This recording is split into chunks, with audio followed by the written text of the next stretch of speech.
이번에는 몰랐던 이야기더 시간인데요. 자, 오랜만에 퀴즈 하나 풀고 가실까요? 이겁니다. 자, 어떤 사진이 하나 보이죠? 자, 뒤에 뭔가 드레스 같은 거 입고 계신 분이 있어요. 이분이 한때 공주가 꿈이었다고 하네요. 자, 이분은 누구일까요? 자, 이 퀴즈 정답은 잠시 후 전문가들과 함께 풀어드리겠습니다. 지식충전 지금 시작합니다.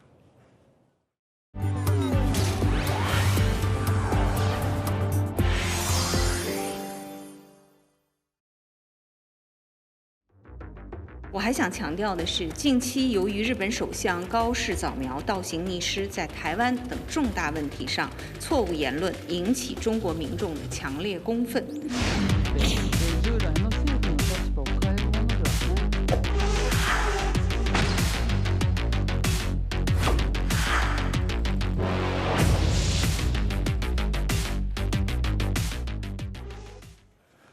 일본 다카이치 총리가 그 대만 유사시에 자위권을 행사할 수 있다 이런 발언을 한 이후에 중일 갈등이 점점 고조되고 있습니다. 자, 먼저 중국 관영 매체가 얼마 전에 이걸 공개했습니다. 영상 하나 보고 갈까요?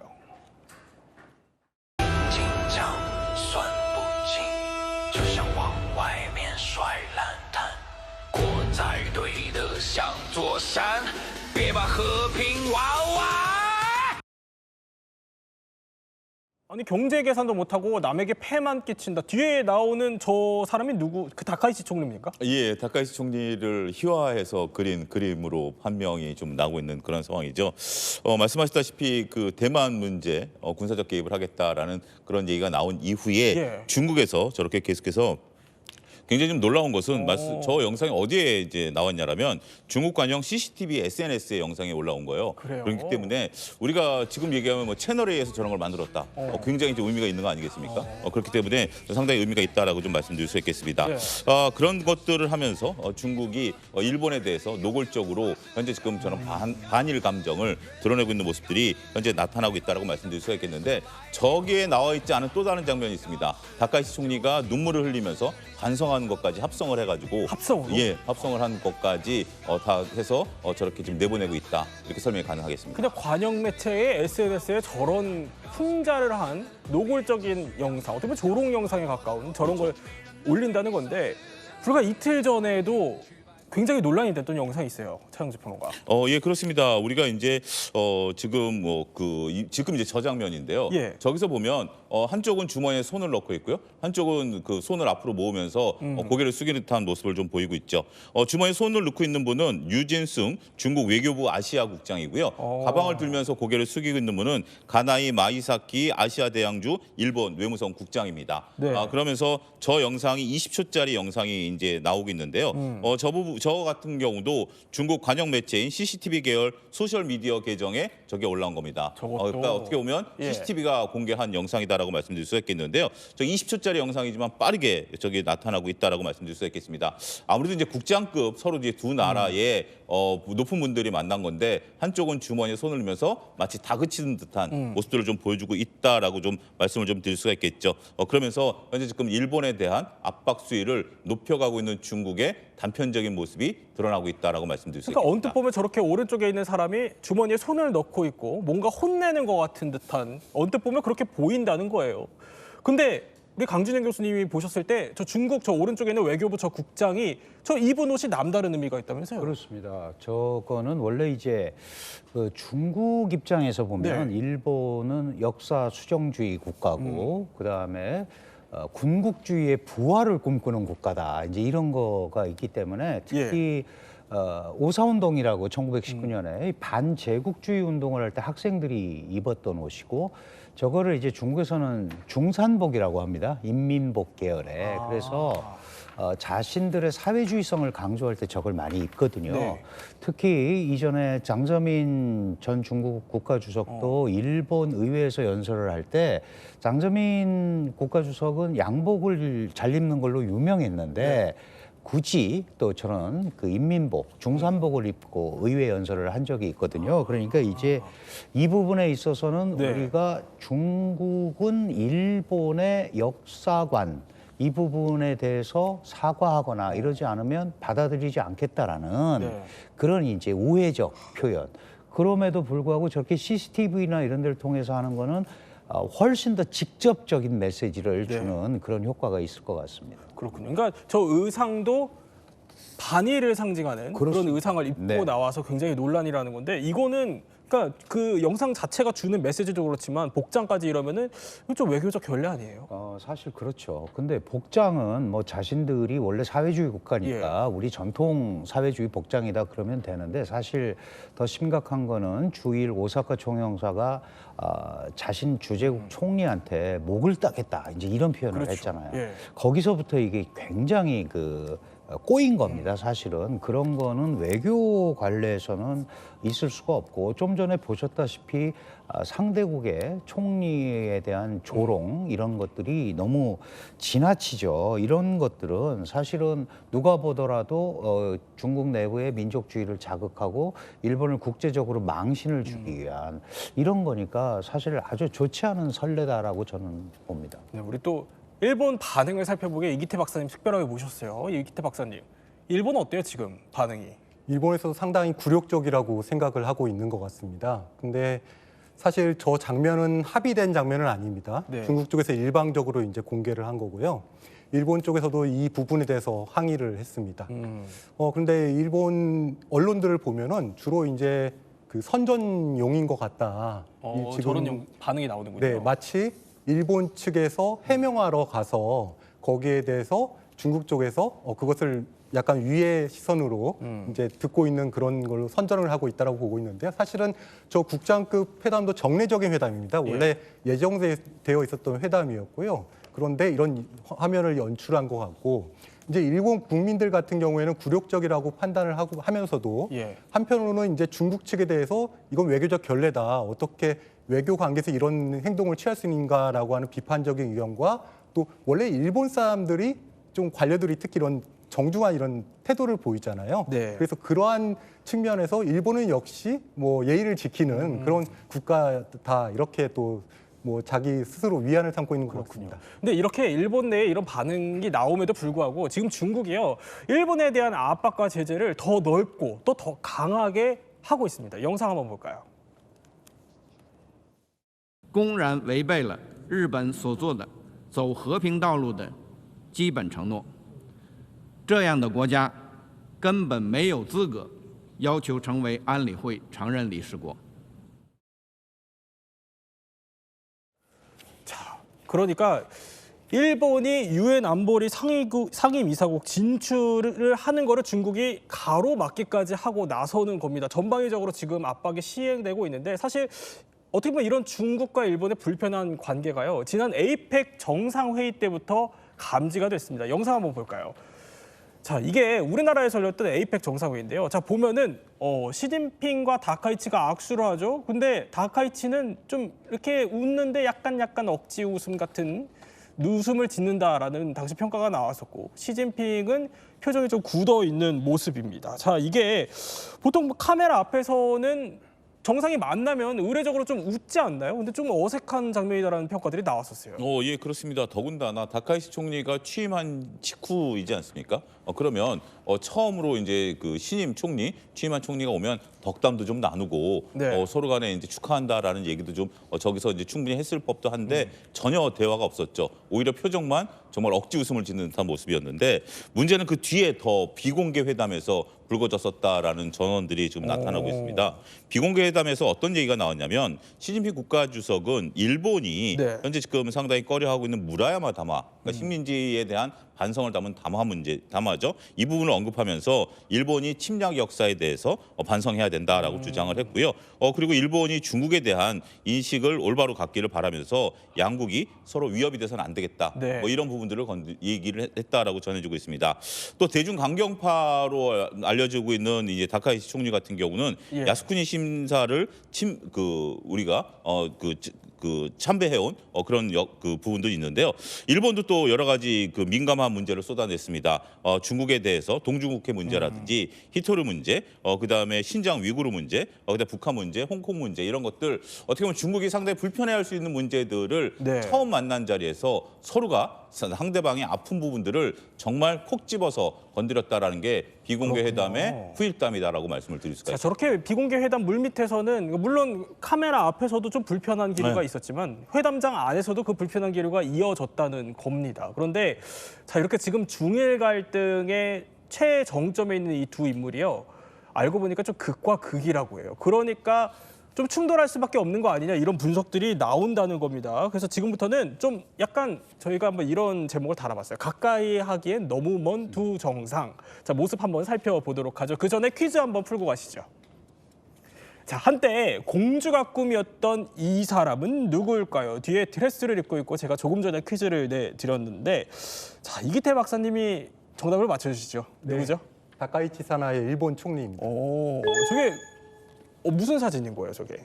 저게 아마 예전에 본인이 젊었을 때 이 공주 복장을 입고 찍은 사진 같은데요. 원래 저렇게 화려하고 또 본인이 또 공주처럼 되고 싶다고 말할 정도로 좀 튀는 그런 성향이 있는 것 같습니다. 그러니까 나는 한때 공주처럼 되고 싶다라는 사진을 본인 홈페이지에 올릴 정도로 좀 호탕한 성격이라는 겁니다. 저는 어떻게 보면 좀 엉뚱한 것 같기도 하고요. 그런데 이 두 정상이 확연히 다르다고 합니다. 시진핑과 다카이치 한번 비교를 한번 해보도록 하죠.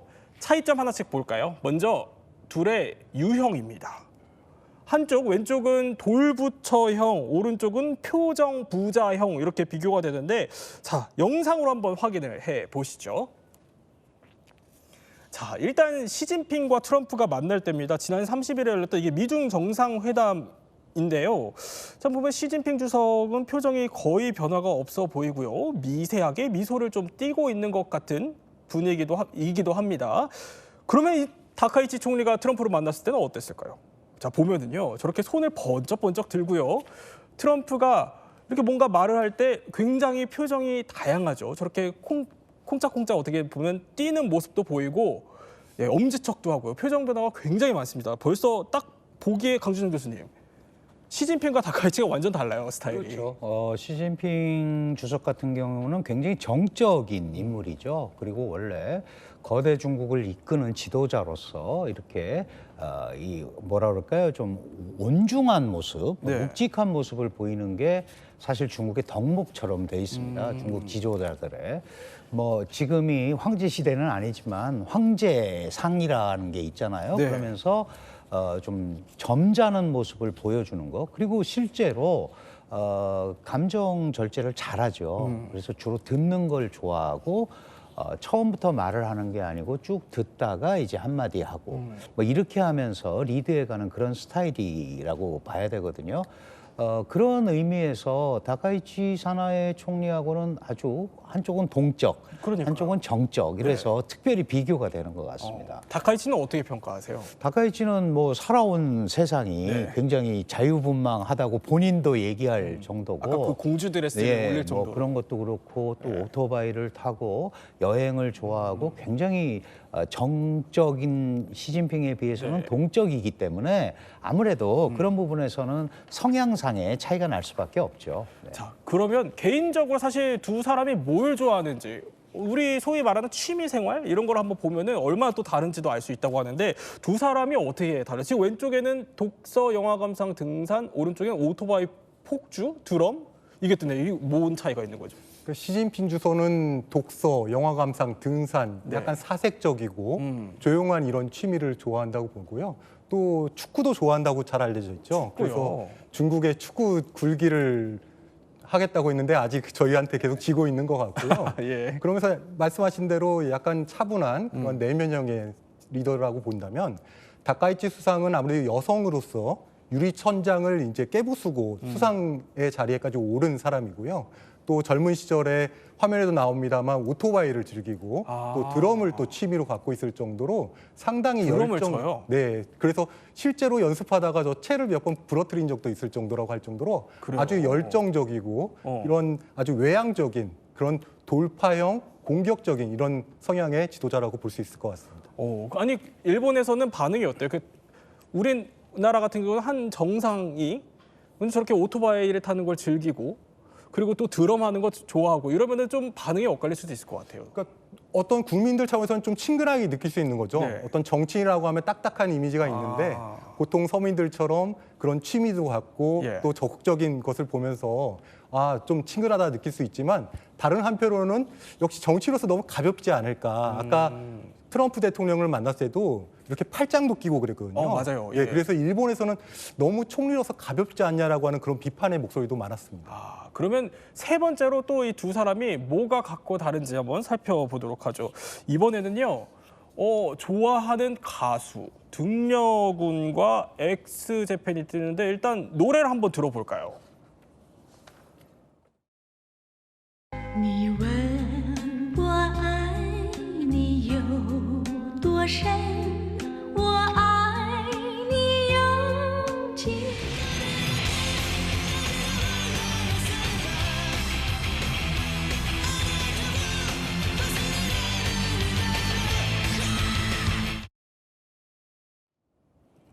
아니 그러니까 다카이치 사나이가 등려군을 좋아하는 거예요? 엑스제팬을 좋아하는 거예요?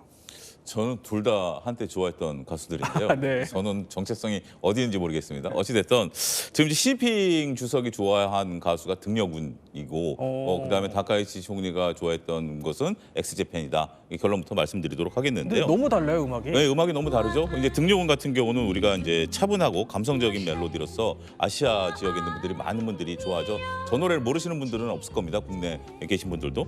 그런데 젊었을 때 테이프가 늘어질 정도로 그때 이제 카세트 테이프 있을 때니까 저 노래를 들었다라고 합니다. 어떻게 보면 앞서 이제 박사님 말씀하신 것처럼 성격이 드러나는 거죠. 독서 좋아하고 여러 가지 이제 하는 부분들이기 때문에 등려군 노래를 좋아하는 상황이고요.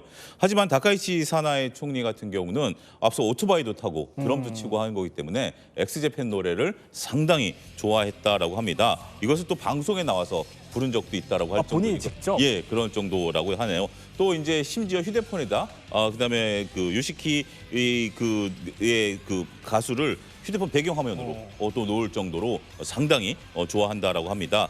따라서 전체적으로 봤을 때는 우리가 등려군 같은 경우는 좀 감정을 억제하면서 잔잔한 어떤 이미지, 앞서 이제 표정 변화가 없었던 네. 거와 좀 일맥상통한 부분들이다라고 좀 말씀드릴 수가 있겠고, 다카이치 쪽 같은 경우는 행동형 어떻게 보면서 표정이 좀 다양했었던 것들도 좋아하는 노래와 스타일이 어떤 정도 좀 일치하는 것들이 아니겠나 이런 설명도 가능할 것 같습니다. 강 교수님, 우리가 이렇게 뭐 좋아하는 노래도 다르고 취미도 다르고 어떻게 보면 다른 나라 정상을 만났을 때 드러나는 성향까지 다 다르다는 건데 이 두 정상이 사실 물론 개인적 차원의 다름이긴 하지만 이게 결국에는 중일 갈등의 불씨가 될 수 있다 이렇게도 볼 수 있어요. 당연히 그렇습니다. 왜냐하면 서로 추진하는 방향이 다르기 때문에 그렇죠. 특히 시 주석의 입장에서 보면 그렇지 않아도 일본에 대한 우려가 있잖아요. 예를 들어서 극우 보수 이제 다카이치 총리가 이 총리 권좌에 앉았을 때부터 이게 작은 아베, 뭐 여자 아베 이러면서 우려를 했는데 그런 것들이 저는 공격적인 성향에서 좀 드러나지 않을까라고 생각을 하고 있는데 마침 거기에 지금 어떻게 보면 중국이 먼저 한 게 아니고 다카이치 총리가 대만 유사가 바로 일본 유사다 이렇게 먼저 하니까 중국으로서는 호재를 만난 거예요, 사실은. 우리가 먼저 한 거 아니다. 그렇죠. 근데 지금 이 얘기 우리가 좀 전에 얘기한 내용을 이렇게 보면 좀 아이러니한 게 또 있어요. 왜냐하면 등리준이라는 등려군이라는 가수는 대만에서 태어나고요. 일본에서 활동을 했습니다. 그래요? 네. 근데 덩샤오핑이 중국의 서정성을 가장 잘 표현하는 중국의 보물이다. 또 이랬거든요. 그러니까 너무 뭐 그것 때문에 뭐 이렇게 편을 가릴 수는 없지만 기본적으로 저건 성향을 나타내는 거죠. 좀 조용하고 안정적이고 서정적인 그런 것들을 하는 게 바로 등려군, 등리준이다 이렇게 이해하시면 될 거예요. 그러니까 이런 성향 차이가 결국에는 추진하는 정책과 또 공개석상에서의 발언 이런 걸로 다 이어지기 때문에 외교 갈등으로 비화될 수밖에 없다 이런 분석을 또 해주신 겁니다. 그런데 이 두 사람이요 그렇게 또 다른 것만 있는 건 아니라고 그래요. 비슷한 면도 있다고 하는데 한번 살펴볼까요? 자, 그러니까 결혼이 비슷하다는 겁니다. 이기태 박사님 어떤 점이죠? 둘 다 재혼을 한 경험이 있습니다. 시진핑 주석 같은 경우에는 한 번 결혼했었고요. 3살 연상 여인과 이제 결혼을 했었고요. 그러고 나서 지금 나오는 펑유한 여사하고 재혼을 했습니다. 그래요? 인민해방군 이제 가수로 활동하고 있었는데요. 근데 화면도 나오지만 상당히 인고 부부. 항상 저렇게 두 손을 꼭 잡고 공식석 행사장에 이제 나설 정도로 상당히 인고 부부 이미지를 나타내고 있고요. 반면에 다카이치 총리는 한 명과 2번 결혼을 했습니다. 그래서 같은 사람과? 네, 저기 나오고 있습니다만 야마모토 타쿠라고 하는 전 중의원 의원 예. 정치인인데요. 한번 결혼을 하고 다음에 정치 성향이 서로 좀 달랐습니다. 같은 자민당 의원이었지만 성향이 다르면서 한번 이혼을 했었어요. 그런데 2021년도에 다카이치 총리가 자민당 총재 선거에서 한번 낙선을 하고 네. 그러면서 다시 그때 또 남편이 또 응원을 했습니다. 응원을 하면서 다시 재회해서 결혼을 하고 또 남편이 또 뇌경색으로 쓰러진 적이 있거든요. 그래서 네. 다카이치 총리가 이걸 또 간병을 하면서 두 사람이 이제 다시 만나서 이제 결혼한 그런 케이스라고 볼 수 있을 것 같습니다. 근데 이 다카이치 총리가 성격에 거침없잖아요. 그러다 보니까 재혼 후에 좀 사람들을 놀라게 한 행보가 있다면서요. 네, 재혼하고 나서 이제 일본에서는 요즘 논란이 되고 있는데 선택적 부부 별성 문제라는 게 있습니다. 일본은 이렇게 결혼을 하면 네. 남편 성이든 그 부인 성이든 한쪽을 따르게 돼 있습니다. 부부 동성을 하게 되어 있는데요. 근데 전반적으로는 일본 국민들의 95%가 남편 성을 따르고 있습니다. 그래서 첫 번째 결혼했을 때는 이제 야마모토 성을 가졌습니다. 그래서 야마모토 사나이가 됐었는데 그렇군요. 하지만 공식적인 활동은 여전히 다카이치 사나이가 이제 브랜드가 있으니까 계속 활동을 했습니다만 이혼하고 나서 두 번째 이제 결혼을 하니까 이제 또 성을 이제 합쳐야 되는데 이때는 두 사람이 가위바위보를 해가지고요. 아, 그래요? 그래서 다카이치 사나이가 네. 이겼다고 합니다. 그래서 다카이치 타쿠가 되고 다카이치 사나이 이렇게 동성을 지금 쓰고 있다고 또 합니다. 가위바위보를 할 줄은 몰랐네요. 자, 이렇게 성향과 어떻게 보면 외교 스타일도 참 다른 두 사람이 결국에 만나서 이 중일 관계가 완전히 다른 길로 현재 치닫고 있습니다. 그런데 이런 가운데 좀 우리가 주목해야 되는 거는 이런 중일 갈등이 우리한테 불똥이 될 수 있다는 거죠. 그러니까 우리한테 위기가 될 수도 있고 어떻게 보면 기회가 될 수도 있다는 겁니다. 한번 살펴보도록 하죠. 중일 충돌 시나리오 첫 번째, 우리에게 서해 충돌이라는 키워드가 뜨는데 이거 어떤 의미죠, 강 교수님?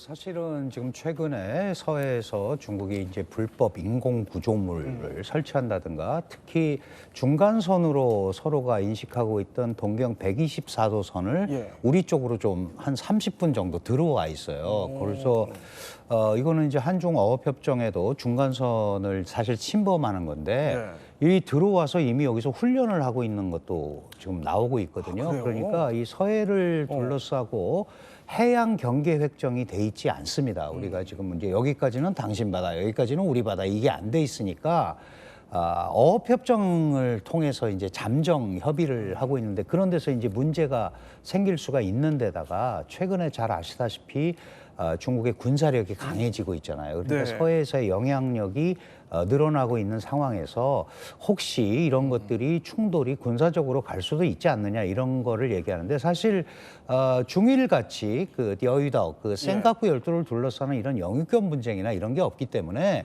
그렇게 가기는 쉽지가 않습니다. 다만 중국이 계속 강조하는 거는 우리가 정면 대응하겠다. 일본한테 그러고 있잖아요. 사실 정면 대응이라는 거는 어떤 의미냐 하면 피하지 않겠다는 뜻이 훨씬 강한 겁니다. 그러니까 꼭 군사적 의미도 있지만 피하지 않고 하겠다. 군사적 준비도 돼 있다라는 게 당연히 들어있겠죠. 그래서 우리와는 그런 쪽으로는 안 갈 텐데 다만 이제 이 지역이 우리 서해를 지나서 대만 해협을 거쳐서 동중국해, 남중국해로 가는 주요 수송로거든요. 여기가 이제 문제가 생기면 우리한테 들어오는 중동 원유, 그다음에 우리가 약 98%를 바다를 통해서 운송을 하는데 한 45% 정도가 지금 제가 말씀드린 그 지역으로 가거든요.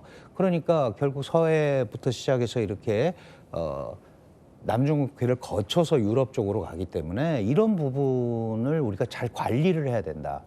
한 가지 강조드리고 싶은 거는 우리가 이제 어떻게 하더라도 이런 영향이 오게 돼 있는데 중국은 기본적으로 한국 뒤에도 미국이 있고 일본 뒤에도 미국이 있다라고 생각을 합니다. 그러니까 정도의 차이는 있지만 궁극적으로는 그런 그 군사력 증강을 통해서 한국을 일종의 그 안무 우회적 메시지를 주면서 더 이상 미국이나 일본에 가지 말라는 메시지를 아마 계속 발출하지 않을까 이렇게 생각이 듭니다. 그렇군요. 그러니까 조금 전에 나왔던 것처럼 일본이 또 군사력을 증강하고 있는 그런 상황에서 어쨌든 이런 군사력의 움직임을 우리가 또 예의주시해야 되는 건 틀림없는 것 같습니다. 그럼 두 번째 한번 살펴보도록 하죠. 우리에게는 경제 충돌 그런데 관광객 증가라는 키워드가 뜨네요. 이건 또 무슨 의미죠?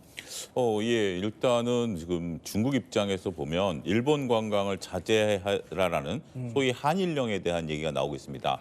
이 얘기가 나오면서 3일 전에 나온 데이터를 보면 네. 지금 중국 같은 경우 우리가 해외여행을 할 때 비행기 취소할 때 수수료를 물지 않습니까? 그 수수료를 일본에서는 한시적으로 면제하겠다라고 하니까 약 50만 건의 취소가 있었다라고 합니다. 그러면서 현재 지금 중국 관광객들이 일본을 피하는 움직임들이 나타나고 있고요. 네. 이러다 보니까 중국의 여행 플랫폼인 취날에 따르면 이번 주말 15일에서 16일 사이에 중국에서 가장 인기 있는 여행지가 어디냐? 그동안 일본이었었는데 네. 한국으로 다시 등극을 했습니다. 우리나라로? 그런 예. 모습들이 나타나면서 국제선 결제도 한국이 지금 가장 1위로 나서고 있다라고 말씀드릴 수가 있겠습니다.